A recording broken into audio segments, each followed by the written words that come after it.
So if we move on to FTSE 100 movers, first up we've got IAG, the owner of British Airways and Iberia, down around 2.7%.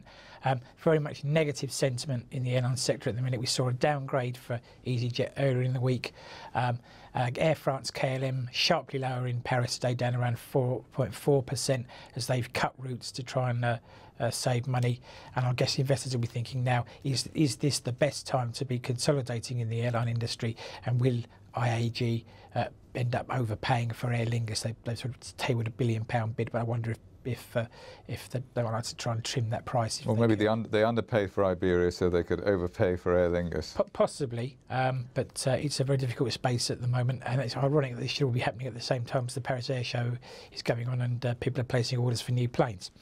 And then GlaxoSmithKline, our other featured stock today, they're up just under 1%, around 1362.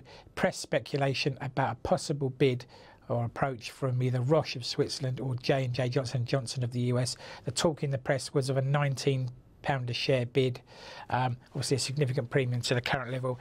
Interestingly though, the story suggested that would come later in the year. So whether there's how much truth there is to that, I don't know. Perhaps it's one to watch rather than... Well, the price is right. Well, the price is right, but it is not reflected in the No, I mean the price is right in the sense that makes sense, and presumably also Roche or J&J buying would make sense as well. Well, probably more Roche than J&J, but anyway, that's it.